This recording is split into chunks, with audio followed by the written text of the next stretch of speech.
I got into my husband's car and found a tube of personal lubricant in the glove compartment. I didn't say a word. I just secretly replaced it with industrial superglue. And what happened next forced our neighbors to make an emergency call to the fire department. I'm so glad you're here. If you're watching this video, please like and subscribe to my channel, and tell me in the comments where you're listening to my story of revenge from. I want to know how far it's traveled. I sat at the kitchen table, the silence in the house as thick as morning fog, a silence that had become a constant, unwelcome guest. The old clock on the wall, a wedding gift from my late mother, ticked with a relentless, accusatory rhythm, each beat a painful reminder of a life I was beginning to suspect was a beautiful, meticulously crafted lie. My husband, Julian, had just returned from one of his countless business dinners. He looked not merely exhausted, but haunted, as if he carried the weight of a secret too heavy to bear. His face was a map of fatigue and guilt, lines etched around his eyes and mouth that had never been there before. He tossed his jacket on the sofa with a weariness that felt performative, loosened his tie as if it were a noose he was desperate to escape, and collapsed onto the bed, the familiar springs groaning under his weight, without even bothering to shower. The faint scent of his expensive cologne hung in the air, but it was mixed with a new, alien fragrance, a sweet, floral perfume that felt like an intrusion, a brazen confession from a life I didn't know he was living. A few minutes later, the gentle hum of his snoring filled the house, a sound that once brought me comfort, but now felt like a mocking lullaby, a lullaby for a fool. I got up, moving with the quiet, practiced grace of a wife of 40 years, and began to tidy up the mess he'd left in the living room. His jacket, his wallet, his cell phone, his old laptop. The phone screen was still on, a new email glowing like a sinister omen. I frowned. Julian never used email. He always said, "Juliet, all this tech stuff is too complicated. I'd rather just make a call." But now, an email. It was right there, in plain sight. A digital ghost from a life I didn't know he was leading. Out of a morbid curiosity that felt both wrong and necessary, I opened it. The message was short, a mere handful of words that would shatter my world. "You were incredible tonight, Dad." It was followed by a red heart, a symbol of affection that pierced my own heart with a cold, sharp ache. I froze, as if someone had slapped me, the digital world a cruel mirror reflecting a truth I was too terrified to see. "Dad," the word echoed in my mind. Who was calling him that? And in such an intimate, affectionate tone.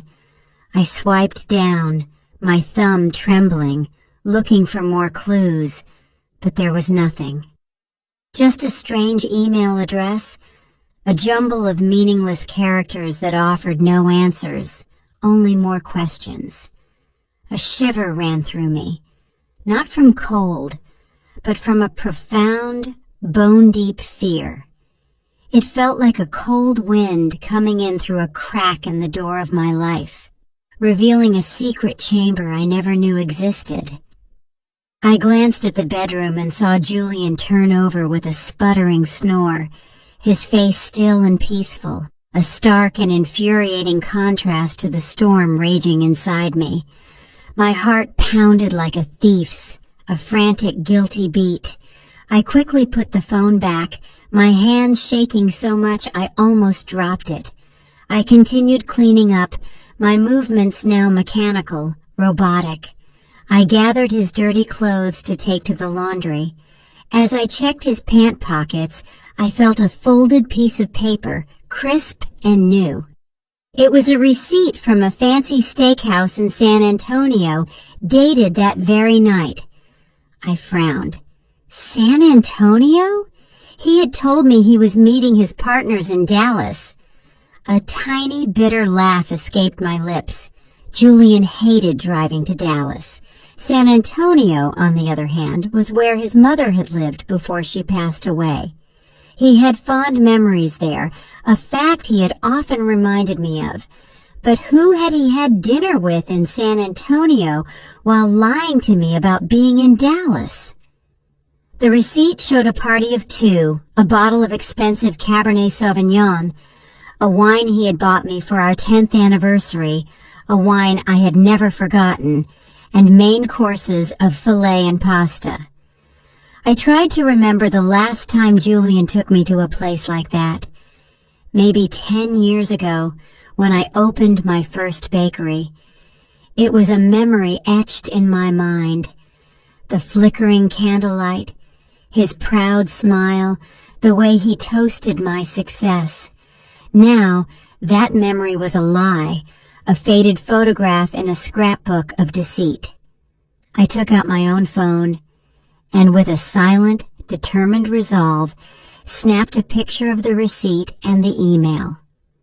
I didn't want to believe it, but a woman's intuition, a wife of 40 years' intuition, is a deep, primal knowing. Something was going on, and I had to find out what it was. My hands were trembling not just with anger, but with a deep existential dread. I felt like I was standing on the edge of a cliff, about to witness the spectacular collapse of my entire life. I went to the garage. Julian's old SUV was still warm, the air thick with the smell of gasoline and that faint, sweet perfume from his clothes. I opened the door, a small, cold dread gripping my stomach. I turned on my flashlight and checked every corner of the driver's seat. There was nothing out of the ordinary, just some loose change and an empty water bottle. But as I reached into the passenger side glove box, my fingers brushed against something plastic and slippery. I pulled it out, and my heart almost stopped. A tube of used personal lubricant with dried residue on the cap, a sticky, damning piece of evidence. I stood there in the dark garage, staring at it as if it were a dirty secret, a tangible manifestation of my worst fears. Julian and I hadn't been intimate in years. He always said he was tired, that age had sapped his desire. So what was this lubricant for? The question echoed in my mind, each syllable a hammer blow to my fragile reality. I felt paralyzed, but kept a clear head, a survival instinct kicking in. I put it back exactly where I'd found it. I wiped my hands with a napkin, scrubbing them raw, as if I were afraid the betrayal would leave a permanent mark on my skin. I continued searching, this time more carefully, more methodically. Under the back seat, I found some crumpled napkins soaked in a sweet floral perfume that wasn't a man's and wasn't my soft, familiar rose fragrance. The scent was alien, defiant, a loud, vulgar shout of infidelity in the quiet sanctuary of our garage. I took photos of everything, the lubricant, the napkins, as if I could capture the scent in an image. I closed the car and went back inside, the weight of the evidence pressing down on me, heavier than any flour sack I had ever lifted. I sat at the kitchen table, my hands trembling uncontrollably as I picked up Julian's phone again. By this point, I was almost certain he was cheating on me. I checked his messages, but there were only work chats, cold and dry like a desert landscape. His inbox was empty, except for that one strange email. I checked the sent and draft folders. Nothing. Everything was too clean, too perfect, suspiciously so, as if he had erased every trace of his deception. A master of lies, I thought bitterly. My rage was now a cold, hard stone in my chest, and a new, more dangerous emotion began to stir within me. A desire for truth, a need to expose the lie, no matter the cost. The next morning, just as the sun rose and the soft light filtered through the window curtains, I was already awake, a ghost in my own house. The image of the lubricant, the restaurant receipt, and that email wouldn't stop swirling in my head, a venomous carousel of doubt. I stood in the kitchen, my hands busy, but my mind a frantic whirlwind. I made a simple breakfast: 2 fried eggs, some toast, and a cup of the strong black coffee Julian liked. I had barely slept all night. Julian came down, looking tired, his hair a mess, and his eyes still groggy. He sat at the table, grabbed his coffee cup, took a sip, and set it down half full. "I have an important meeting today," he said in a husky voice, a rehearsed line he'd used countless times before without looking me in the eye. "I'm sure I'll be home late." He was so good at this, I thought. The easy lies, the casual tone, it made my blood run cold. I nodded with a strained smile, though all I wanted to do was scream, "Where is the meeting? With whom? In San Antonio again?" But I held back, my rage a silent fire, and simply replied, "All right, be careful." He got up, gave me a light pat on the shoulder, a gesture that felt more like an afterthought than a sign of affection, and left. The door closed, leaving the kitchen in silence, and me with a suspicion that was growing into a monstrous certainty.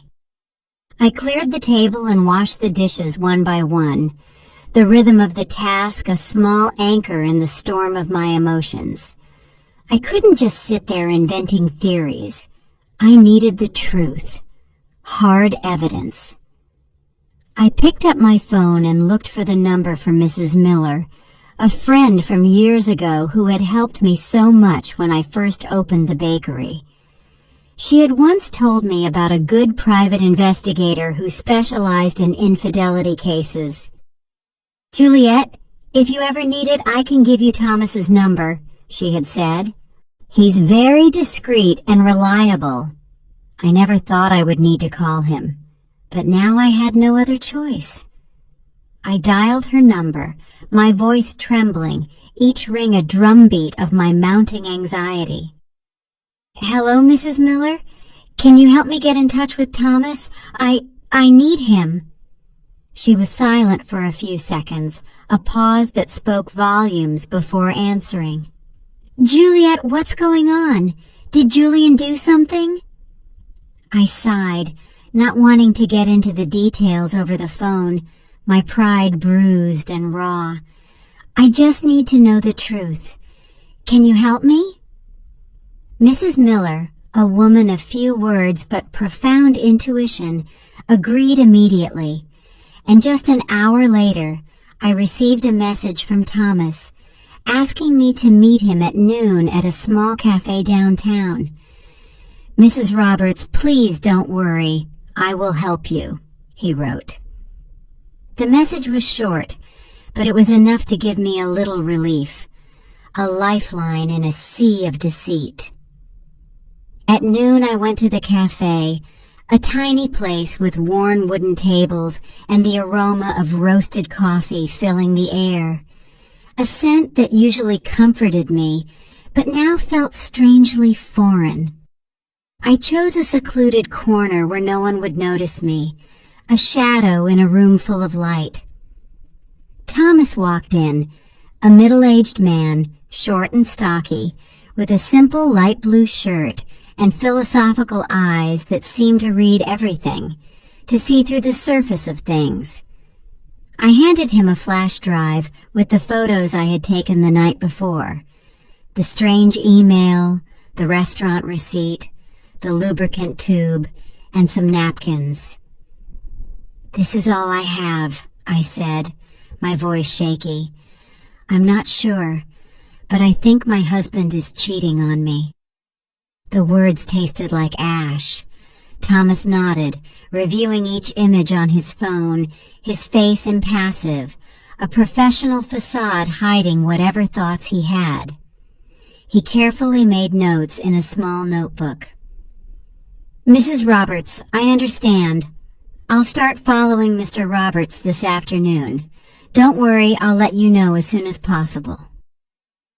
I looked at him, trying to hold back the tears that were burning my eyes. "Thank you," I said softly. "I just want to know the truth, whatever it may be." Thomas nodded with a compassionate look, a flicker of understanding in his eyes. "I'll do my best. Go home and don't do anything to arouse suspicion." I left the cafe and walked through the crowd, but I felt a loneliness I had never experienced before. 40 years of marriage, a lifetime built on a foundation of trust that was now crumbling beneath my feet. I had put all my trust in Julian. I always believed he was a family man, someone who would be with me through any difficulty. He was my rock, my anchor. And now here I was, hiring a stranger to follow my own husband. The irony was a bitter pill to swallow. I felt like I was in a bad movie, a character in a drama I never auditioned for. That night, as I sat in the bakery, the familiar scent of yeast and flour, a constant, soothing presence, going over delivery invoices. My phone vibrated. A message from Mr. Thomas. I opened it, my heart pounding a mile a minute, the blood roaring in my ears. It was a photo of Julian, in the light blue shirt he often wore, entering a fancy restaurant, holding hands with a woman.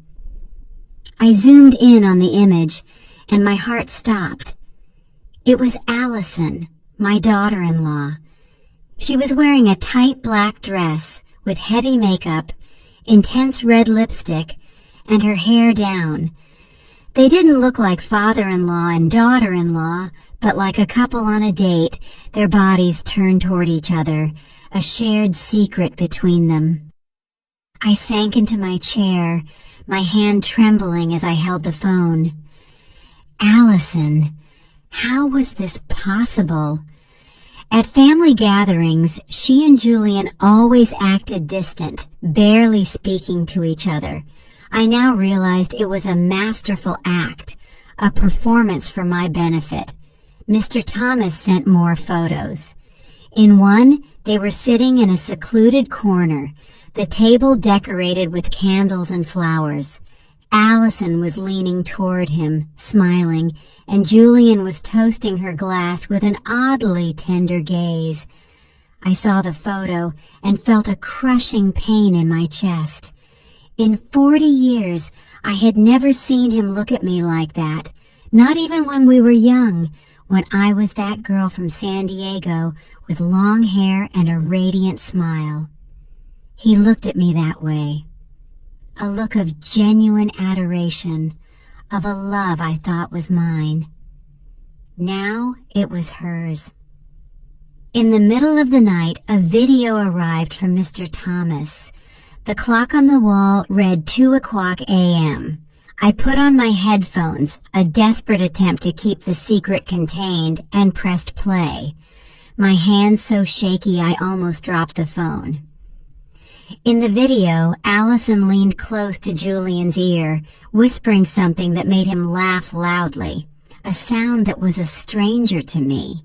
Her voice sounded sweet, her eyes sparkling under the restaurant lights. Then they got up and left, and Julian, ever the gentleman, opened the car door for her as if she were a lady and he were her lover. I replayed the video again and again, a self-inflicted torture. Each time felt like another stab to the heart. Allison, my daughter-in-law, whom I had treated like my own daughter, whom I had taught how to make our family's traditional flan. And Julian, the man I had given my whole life to, with whom I had built a family. What were they doing behind my back?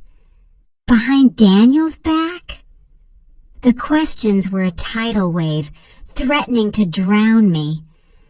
I saved all the photos and the video to a flash drive, making a note of every detail: date, time, place, even the name of the restaurant. My hands worked on autopilot, but my mind was in chaos. I didn't want to believe it. I couldn't believe Julian and Allison were capable of something so low, so cruel. But the evidence was right in front of me, undeniable, a mountain of proof. I stayed in the bakery among trays of sweet pastries that smelled delicious, but I felt like my world was falling apart. I remembered the early days of the business, when Julian would help me carry sacks of flour, when we would laugh together in that little kitchen, our dreams as big as the sky. Now it all seemed like a distant memory, a beautiful lie I had lived for too long. The next morning I was in the small kitchen of the bakery, holding a list of orders for a large hotel downtown. The smell of flour and vanilla, which always brought me peace, felt empty that day, a hollow comfort. As soon as I finished signing the delivery invoice, my phone vibrated in my apron pocket. I wiped my hands, and my heart sank when I saw it was a message from the detective. Just a short sentence. Mrs. Roberts, I'm sending you more evidence. I took a deep breath, trying to stay calm, but my hands trembled as I opened the message. A series of photos appeared on the screen. The first showed Julian, in his usual gray shirt, leaving a law office near the main plaza. By his side was Allison, in a beige office dress, her hair in a high ponytail, and huge dark sunglasses that almost covered her face, a pathetic attempt at anonymity. They were walking very close together, not like in-laws, but like a couple, their bodies a testament to their forbidden bond. In the next photo, they were standing in front of a 4-star hotel with gleaming glass doors and a gold sign. I zoomed in, desperately looking for some sign to deny what I was seeing, but there was nothing. They looked too natural, too comfortable together, a part of a world I was not a part of. Then came a short video from Mr. Thomas. I pressed play, and my heart pounded so hard I thought it would burst, a frantic drum against my ribs. The shot was from a distance, but it was clear enough to see Julian and Allison on the 3rd-floor balcony of the hotel. His arm was around her waist, and she was resting her head on his shoulder, her long hair moving softly in the wind. And then, like a stab, I saw them share a quick kiss, without trying to hide. It was a brief kiss, but it was enough to burn away the last spark of hope I had left. I replayed the video frame by frame, each image digging deeper into my soul, a slow, agonizing descent into hell. The room curtain opened slightly, and Allison came out, running to hug Julian, her face lit up with happiness, as if she were a young girl in love. I slumped into the chair, clutching the edge of the table to keep from falling apart. Mr. Thomas wrote, "They also rented the room for the afternoon. It looks like they're staying the night.